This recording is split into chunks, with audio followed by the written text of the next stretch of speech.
Hi there. My name's Lynn Morris and welcome to my channel. If this is the first time that you are watching a video here, this might be a heavy one for you if it's your first time, but thank you for listening. So today I want to talk about what it's like to be the survivor of satanic ritual abuse and monarch programming, because that's what I am, a survivor. So I discovered that I'd been satanically ritually abused as a child right through to about 22 years old in 2020. So that was 4 years ago, nearly 5 years ago now, 4.5 years. And it shocked me to the core, as you could imagine. I was dissociated, and I had locked away all of those memories. And I had a fragmented personality, and I didn't even know that. I mean, isn't that shocking that I didn't even know? I had a fragmented inner child, which was very severe. And I was targeted as a child. I'll just give you a brief background. I was brought up in a Lancashire town. I was brought up by, shall we say, ordinary parents, but they weren't ordinary parents. My mother actually was a very high vibrational being and soul of the divine feminine. And she herself had been targeted as a child as well.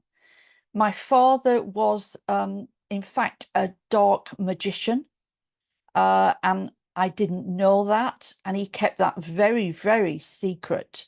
It was unbelievable that, you'd think that he could sort of be capable of that, but he was.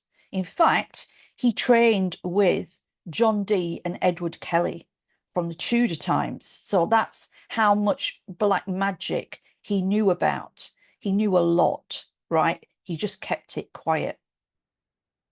So I incarnated and came in 1965, and almost immediately there was some sort of interference going on with me from the very beginning. I tried to incarnate in 1955, and my mother was given a lotion and a poison which actually made her miscarry, and that was at 4 months. So I sort of tried to come in 55, so I would have been 10 years older now. Uh, and it didn't work. So on the second time of coming in 1965, I was actually under the protection of Lord Sananda. And that was just, so I was able to be birthed properly and not touched beforehand because I had to come in. So as we know, they know when you're coming in, the Vatican has a record of all our incarnations from every other lifetime. So they know who I was, and they knew roughly what I might be doing.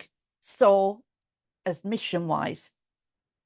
So, of course, they want to take you off track. They want to stop you. They want to stop you coming online. They want to stop you embodying your Christos architecture in your light body. They do not want you activated in any shape or form. So, of course, they target you. So, my abuse started at about 4.5, 5 years old. And I was given to a satanic sect and Freemasonry sect by one of my uncles. And then I was monarch programmed and satanically ritually abused over and over and over again.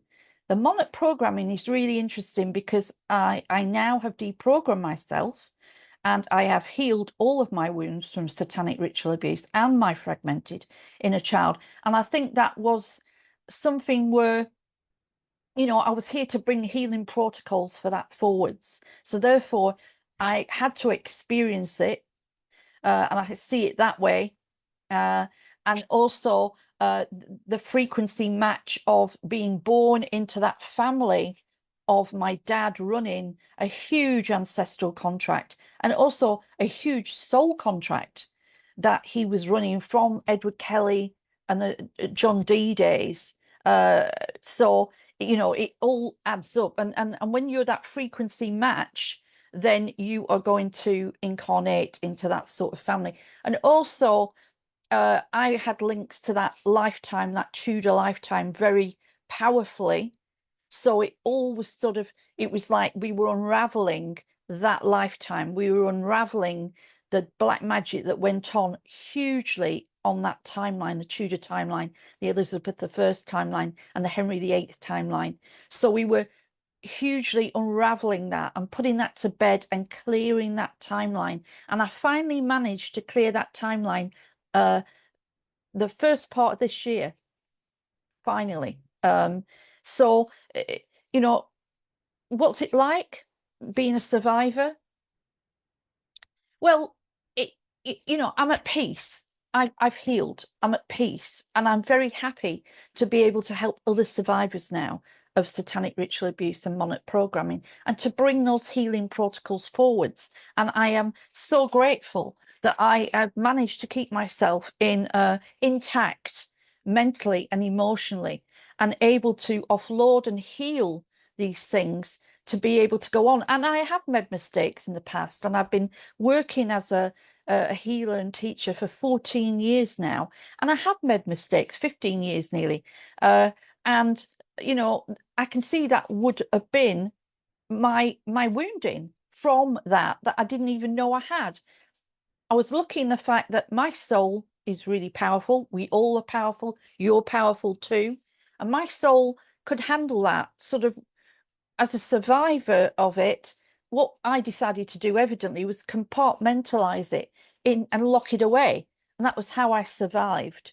And to not know about it till I was at a certain point where I was able to heal it. And that evidently was the way my soul wanted it to be.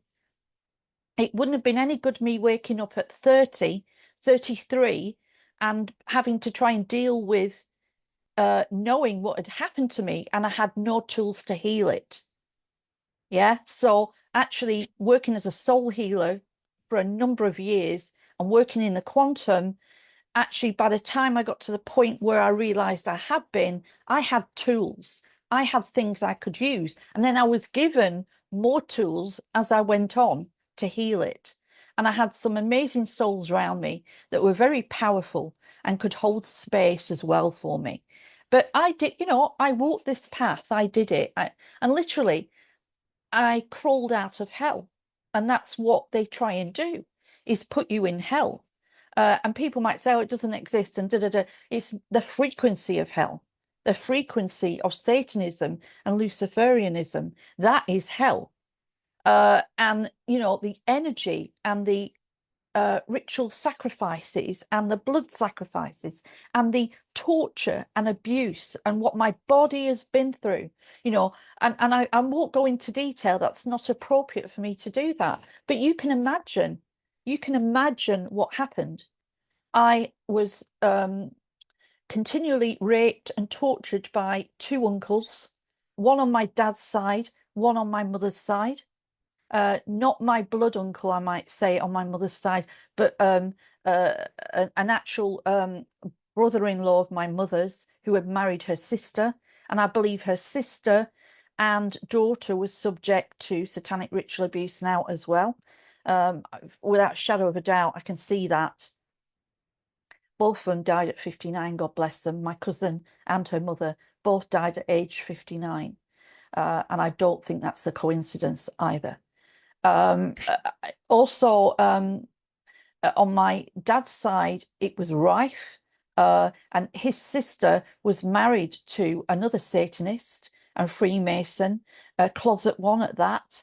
And I was subjected to abuse from that uncle for a long time.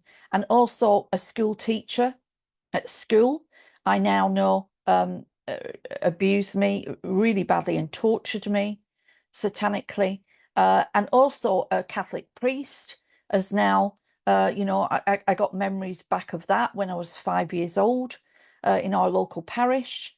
So he was in on it, and also there was a sister who ran the infant school I was in, and she was implicated in it too. She was the head teacher, so she was implicated. It just goes on and on and on. Our family doctor was having an affair with my uncle, yeah, and she was a Satanist too.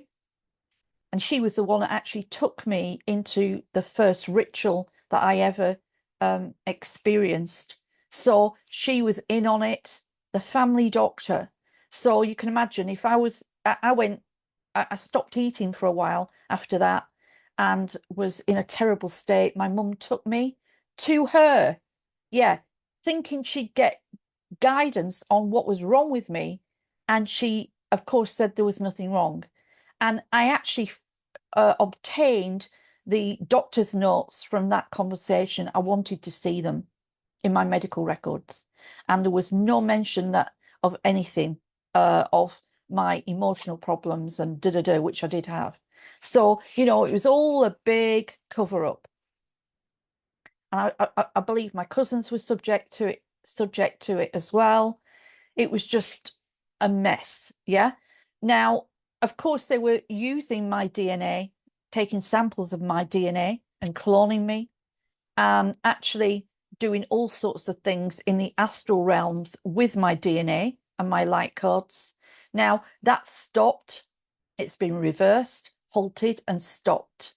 Uh, and that, is where we really gain our power back and we gain our light back. And I do not believe actually that it serves any purpose for satanic ritual abuse and Monarch and MK Ultra survivors having to relive their memories with therapists and groups that do this. I have undertaken that. I've gone through group therapy. I've gone through individual therapy with a specialist in Canada when it first happened. And I took, I think, 10 sessions, and that was enough.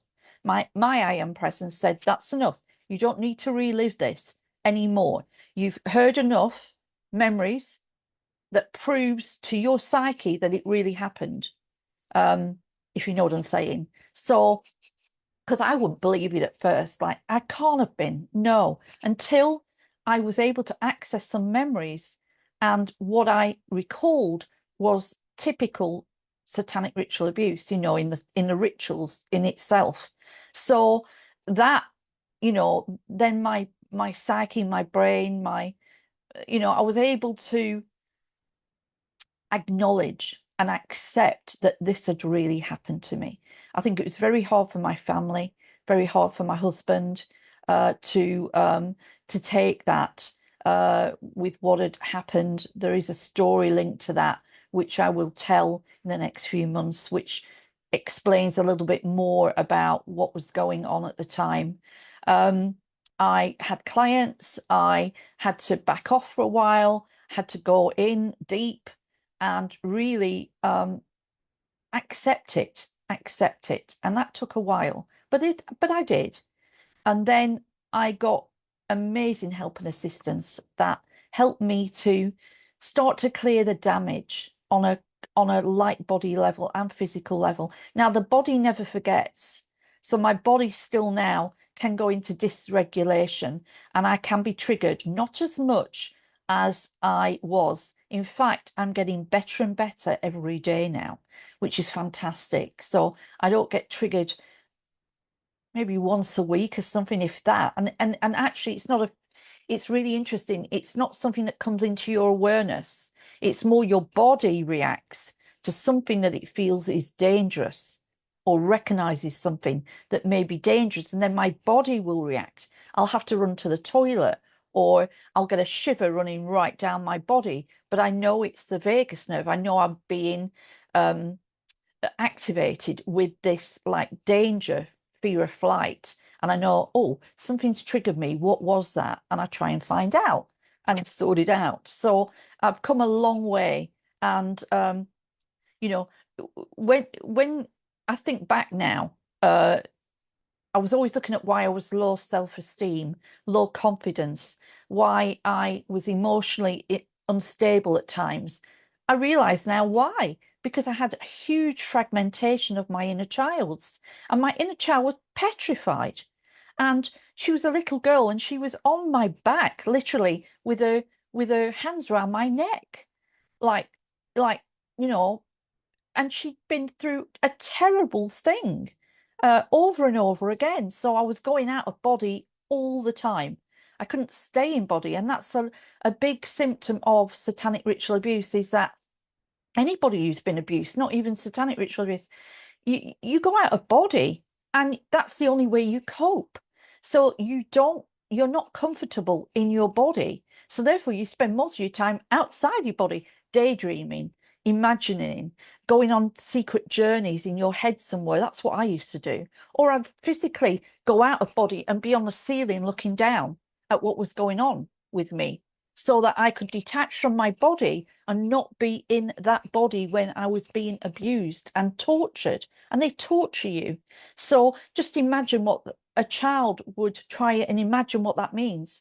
Pins in your feet, pins in between your toes, all sorts of stuff. I don't, I'm not trying to, I'm just saying, and a lot more than that, you being instruments being put inside of you.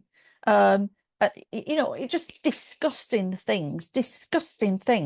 And how, and lots of other horrible ways that they enter you, shall we say. Um, and, all of that is terrifying. Even for an adult, never mind a child. How can a child understand what's happening to them? How can they not think that that must be their fault? That they must have done something wrong, or they must be bad. So, I just want to explain how you try and internalize that. So then you become low self-esteem, low confidence. You're different. You don't know why you're different. Why were you got? Why were you picked on? What have you done wrong? Why is God angry with you? Yeah, which he isn't, because it's Mother, Father, God, source. But that's how you internalize it. And then you feel you've been abandoned. You feel like you've been abandoned by God. God didn't come and save me. The angels didn't come and get me. Yeah. And you don't understand why it's happening. And that's a child's view of it. Like, I must be a bad girl. I must be a bad soul. I must have done something terrible in other lifetimes. I used to actually go and pray in our local Catholic church, and I'd go and I'd go and kneel in front of Mother Mary and talk to her, and that was my comfort, really, of talking to someone I know was real, was a soul. I was talking to the Divine Mother, really. That's what I was doing. Um, so it's complicated, and there's other people with worse stories than me, I am sure. And then I was Monarch program, which meant that they installed programs into me to tell me that I was ugly, to tell me that I was disgusting, a self-loathing program. Then I was used as an asset by the government, and I was a remote viewer for government organizations, and I would teach others how to remote. Now, I didn't do that consciously. That was done by an altar of mine that had split off during the trauma and during the during the Monarch programming. And I had 5 altars, and I didn't even know. I mean, that really freaked me when I found, and that was 2022 when I found out that. And these altars were locked away, and a lot of them weren't being used anymore. They weren't being used, but there was a couple that were. And it was only when I got to 2022, I was at that level that we could actually clear them, and we cleared them and sent them back to source, which means that the fragmentation of my consciousness ended. And then I'd always almost been in charge anyway, all the time. I had a very strong core self, but evidently at times I could be triggered or activated without even knowing. That's how scary it is, what they do. And also, when you look back at memories, like me trying to remember my childhood, which I can't very much, trying to remember certain memories, I realize now they were slivers of memories. I only had like a one-dimensional uh, sliver of a memory, but actually the memory went down 4 or 5 other levels. and those 4 or 5 other levels were bad. And that's interesting how you only take the one you can handle and you pack the rest away. So that was an interesting thing that I found out, that some memories I had that didn't seem that bad but were still there actually were much more profound and deeper and more terrible than I realized. And that part of it had been locked away and put away. And that was the way I survived. And I'm glad. I'm glad I did it that way. And I'm glad that that was the way I coped, because I couldn't have coped, because I've worked with people that have full memory recall, and that is terrifying.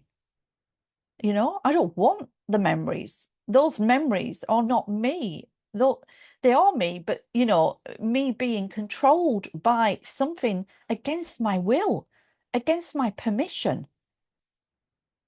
So, it's thinking of it that way. So just have, if you're not a survivor, but you've met survivors, please just have that empathy for what they've been through. Um, I've had all sorts said to me over the last few years. People actually, I think one person said, well, you must have done something really bad to deserve that. Isn't that terrible? How would any soul in the omniverse deserve that as a child or even an adult? What soul would deserve that? Even my worst enemy, I would not wish satanic ritual abuse and torture on, or the fragmentation of your mind. I wouldn't wish that on my worst enemy, and I mean that. I would not. So it's a terrible thing, and it's a plague on this planet, and it has to go. It has to be eradicated. It has to be cleared. It has to be talked about and acknowledged. And I have told people before, it's come up in conversation at events where they've asked me that sort of thing. But you know what?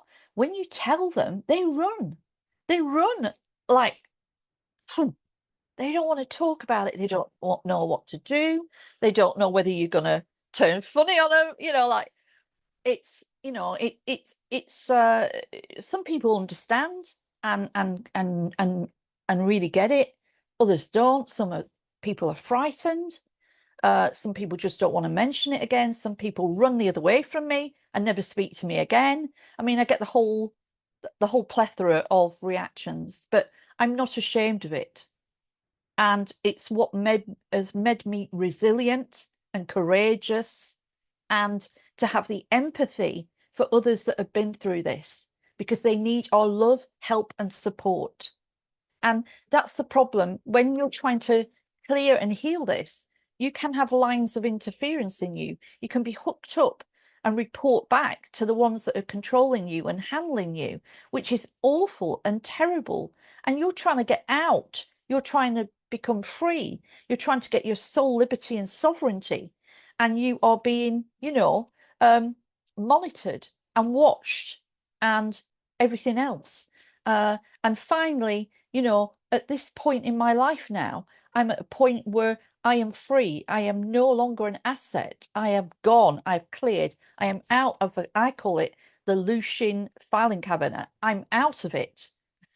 And I can bring healing solutions now on behalf of the councils of light to bring healing and resolution to the souls that are in agony and are in that terrible place and energy. And we need more healers. We need more people that are willing to work on these people and to hold space for them in a very powerful way. And I do believe that's part of the reason why I went through this, to be able to bring those healing solutions to others and to children too, eventually, but to accelerate the healing. I met people when I was going through my own healing journey that had been trying to heal this for 30 years, and they were still in a trance. They were still in sort of semi-trance state. I mean, that's awful. My heart goes out to them. And that's what I'm so passionate about, is that I'm able to give them the healing solutions that accelerate it rapidly.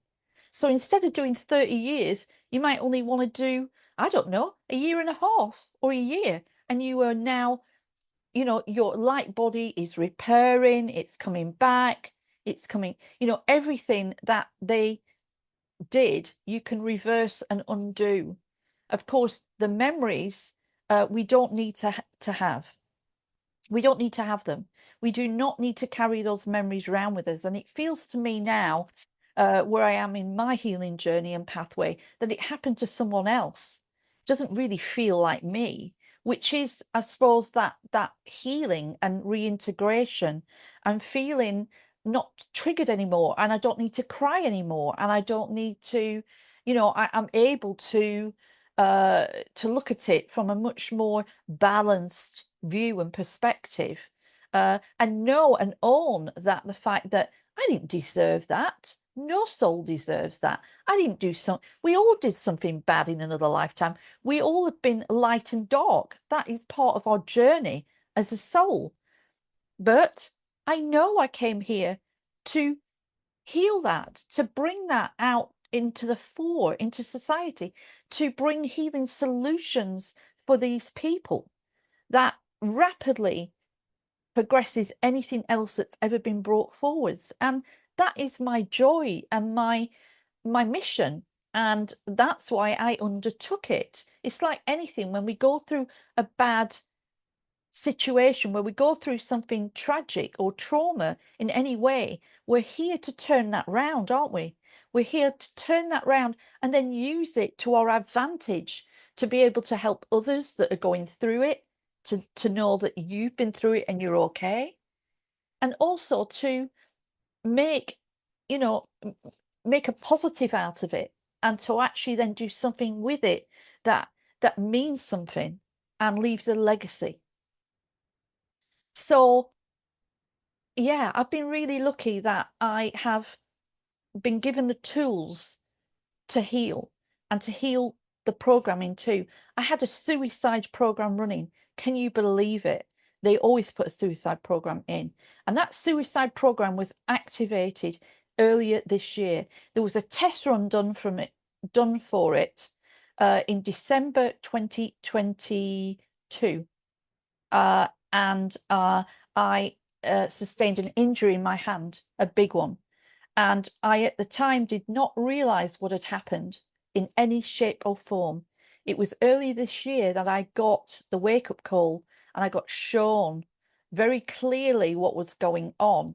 And now I've got the tools, and we work on the quantum plasma bridge.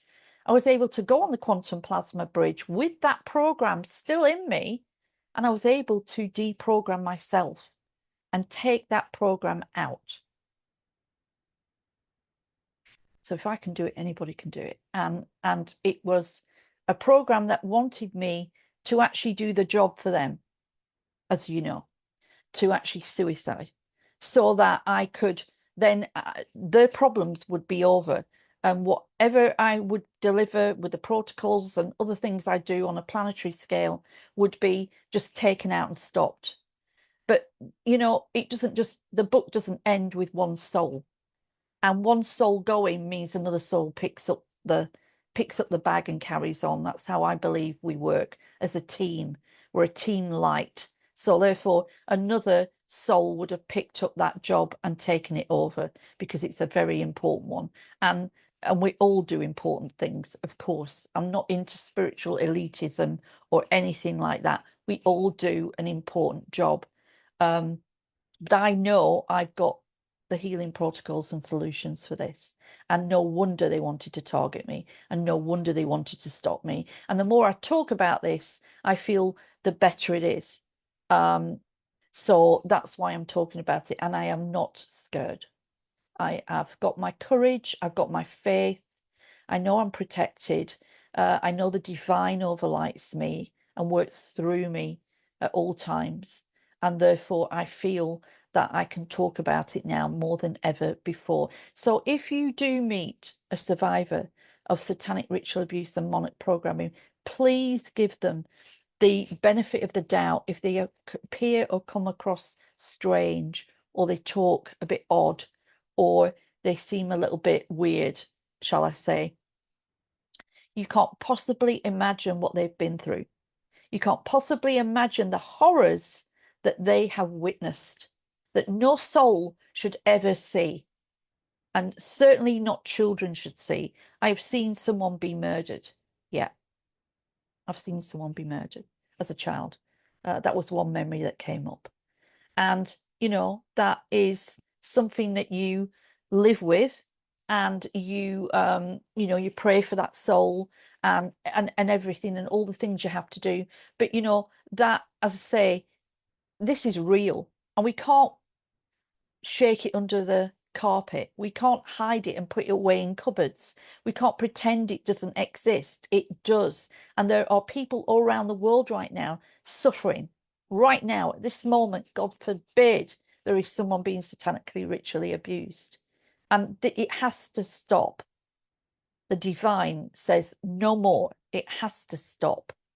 And I have great respect for anybody who's been through this, because it takes a courageous soul to still be living and breathing, yeah, after going through this. And I deal with people with MK Ultra as well, that have been through terrible, terrible things. Been in the secret space programs. They've been 20 and back. They have their consciousness has been used in the lunar inversions, including mine. That was one thing they were using my codes for, my goddess codes. They were using them to invert the lunar, like the lunar dark mother energy. And it was very interesting that I could never wear moonstone. So I bought myself a moonstone ring a few years back. The same day I wrote my car off. Yeah, wearing that ring. I wrote my car off. I got home, and then the next day or something, or a few days later, I put the ring back on, and I went outside to the other car to open the car door because it was raining, and the car door smashed in my face. I don't even know how I did it. And I had a black eye. I was, all bruised all the way down my face. I had a black eye, and that was that ring. And I'd had trouble with moonstones before that as well. So I got rid of it. I chucked it, got rid of it. And that was the lunar energy inversion coming through the moonstone. So it's really interesting. And that's corrected now. So there would be a test or so, a litmus test of to put a moonstone ring on and see what it does. But I must admit, I do not do any moon rituals now. I do not do new moon, full moon. I don't put my crystals out or anything. I don't do that anymore. I use the sun. So I put my crystals out in the sun, and I do not pay homage to the moon rituals at all, because I do believe that the moon is an artificial construct, and it was brought to this universe when we got hijacked. So I don't actually do any lunar or moon stuff at all anymore, because I'm working from my solar goddess energy. And I just don't take part in that. And that's my personal decision to do that. And I don't do any moon journeys or anything. I used to way back, but not anymore. I would not do that anymore. So there you go. So that's a little bit of my story. It's really interesting that when you sort of working with your higher chakras, and you are, coming on board with your Christos Christ light body architecture, it's much more easily for your spiritual immune system to work. And what that means is anything that's not incongruent with your vibration or energy, or anything that's sitting in your light body, which should not be there, starts to be cleared.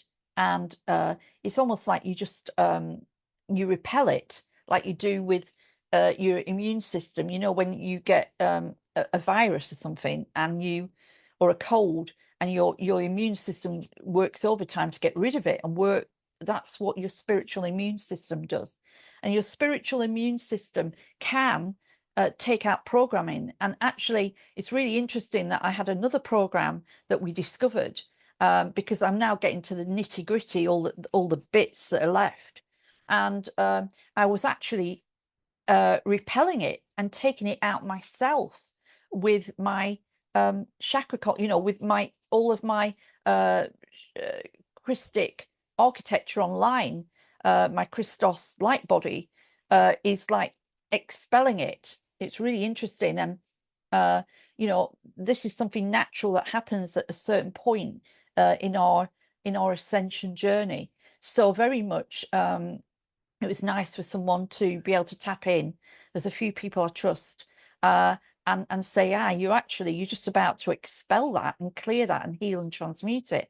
And I said, yeah, I felt I was, because I've been dreaming about it. So, you know, that's something very powerful that that we do. And people, it's only fair that people might ask a question of, well, you could still be programmed, and you could be sending people off the cliff and da da da. And that's a very valid question, and I answer that with, I question myself every day, and I have worked with some really powerful souls here.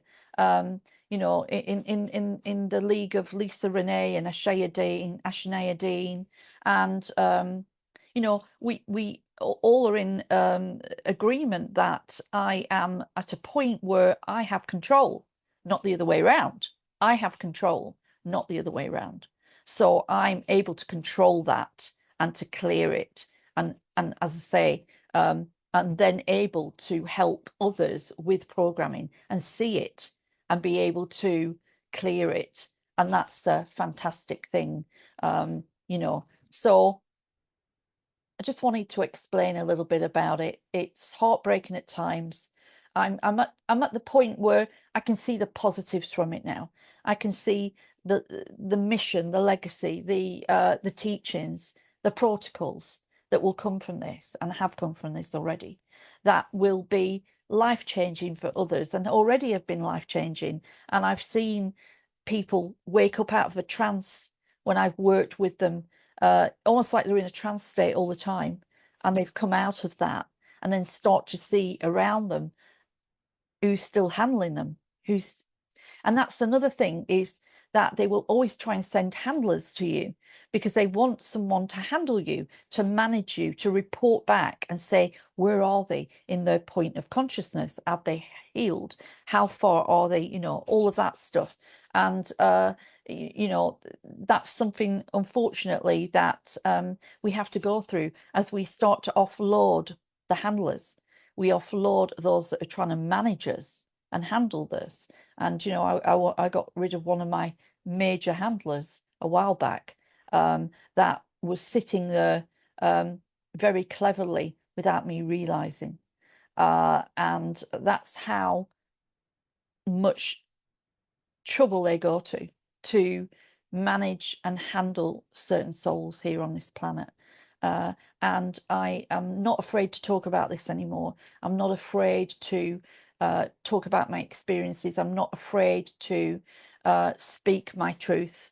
I've spent enough time being, pushed in a corner, or being monitored, or tried to be handled, and I refuse to be handled anymore. That is it. And I am, and I want to speak up. I want to speak out, because this is an epidemic, and this needs to stop. And we do need genuine, loving support and encouragement, because going through this type of torture, and it is torture, light body torture as well, you experience all of the forms of abuse in one: mental, emotional, physical, sexual, and spiritual. All of them at once. You get all five in the package. And it takes a strong soul to come through this, without a shadow of a doubt. It takes a strong and powerful soul to come through abuse of this level and still be standing, and still be talking and living and breathing. And that alone is a miracle in itself. That's a miracle in itself. So I just want to say that. And it's been a journey for me. I'm 59 in September. I'm 58 right now. I'm 59 in September, and I want to make the rest of my life the best. which I am going to. I'm going to have a ball. I'm going to have a ball, and I'm going to, build community, um, bring these healing protocols out worldwide. I'm going to talk about them. I'm going to talk about it. I'm going to show it can be healed. I'm going to show that you can be who you want to be, who you truly are. You can be who you truly are, and you can find your core self. You can. I've found my core self. I know who I am. I know what I'm here to do. And I'm here also to enjoy the rest of my life because I deserve it. And like every other person that's been through abuse of any type or trauma, we deserve to have a good life. And we weren't being punished in any shape or form. I mean, as I say, I came in evidently to use these experiences for these reasons, and also the frequency match between my father and the energy of John Dee and Edward Kelly, and they were like the inventors of satanic ritual abuse. It started really there. Aleister Crowley did bring, and I knew Aleister Crowley last lifetime. Really interesting that that has come down the line as well. It sort of that's where it started. And before that, I mean, sacrificial murders have been around for thousands and thousands and thousands of years. The Mayans did it. So this has been going on a long time. But to actually build in esoterical black magic and dark arts into the abuse of a soul is a whole different matter for a specific reason, for a specific task that you want them to do, or for a particular thing you want to summons, then that is a different matter altogether. And as I say, my dad worked with them, and he sold his soul basically. What he said was to them, if you teach me the black arts and the esoterical secrets to eternal life, we already are eternal, aren't we? They don't get it. Our soul's eternal. Then I will do what you want. So they said to him, you can then, okay, you must make a sacrifice of your daughter this lifetime first. Okay, number one. Secondly, you must sign over in perpetuity. That means eternally.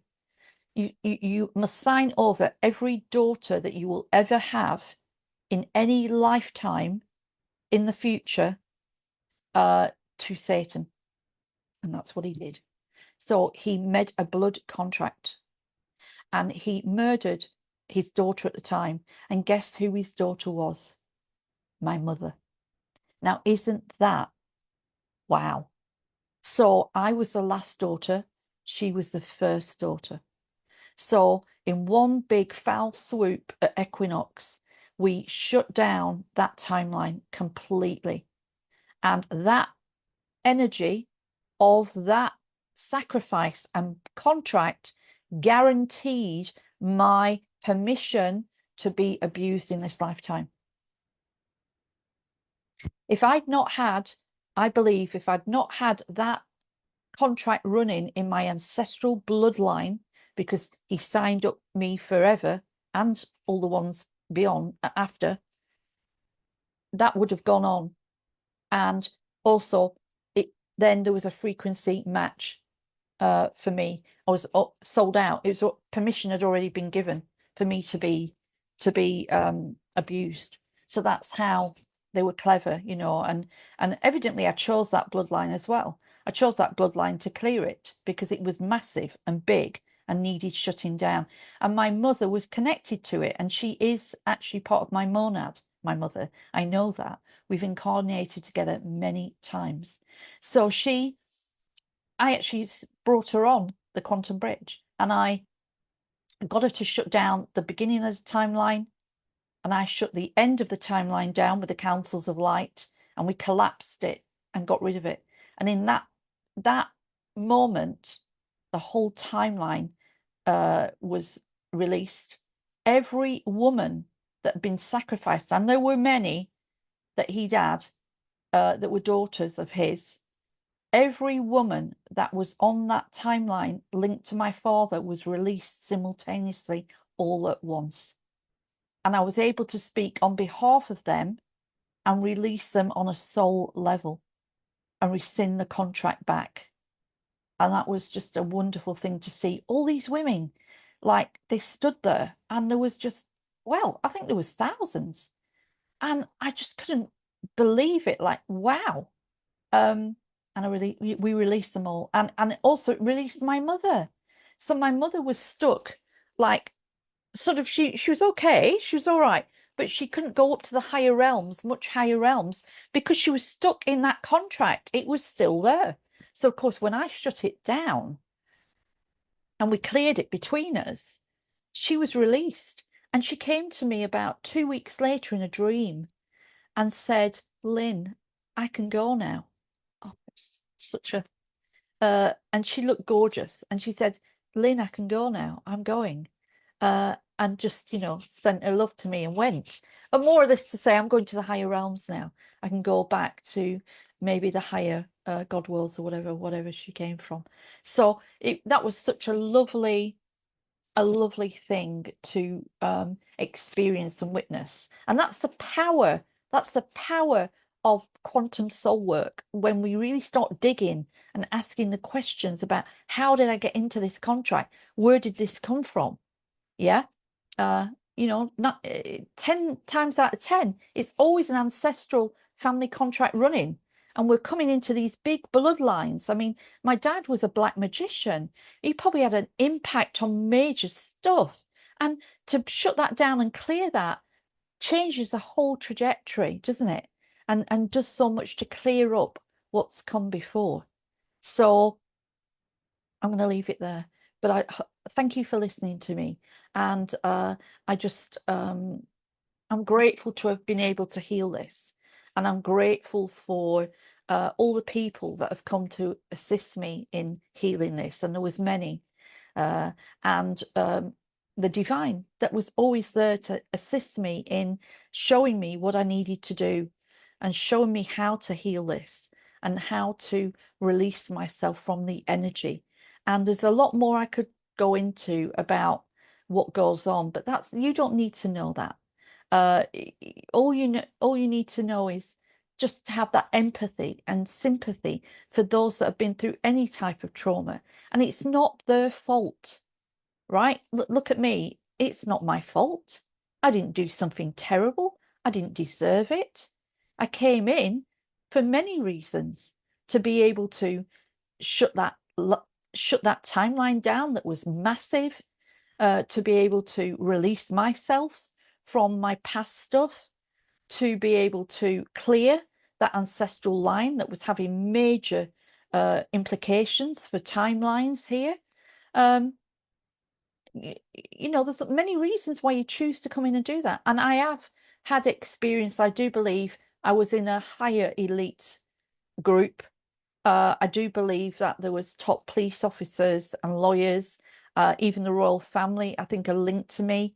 I do have a memory of being at Balmoral Castle as a child, one memory. I could even describe the whole castle upstairs and what it looked like, and the rooms, the different tartans in the rooms. So I've been there. I've been there. So, there's a lot of stuff that I still haven't discovered yet about what happened to me. And maybe in the coming years that will be revealed to me. I just, it's whatever is needed to piece something together for me. But, it's real. It's real. This exists. And we are not,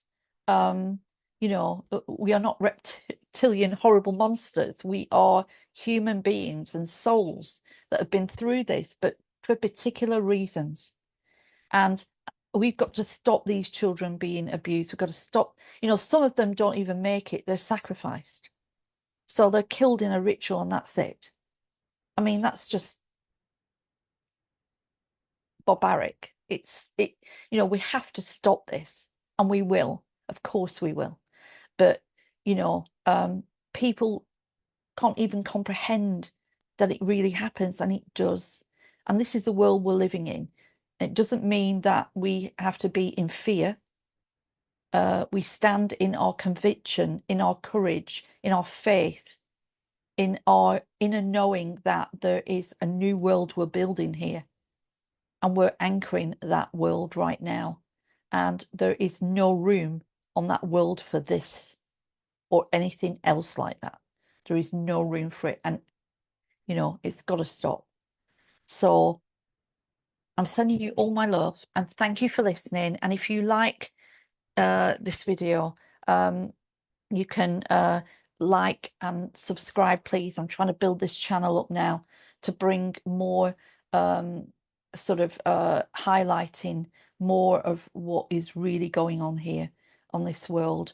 And yeah, thank you for listening. And if you'd like to subscribe, I would really appreciate it to build this channel up. And I'm not afraid to talk anymore. I'm here to talk. I'm here to tell it as it really is, and what goes on. And thank you, and bye for now.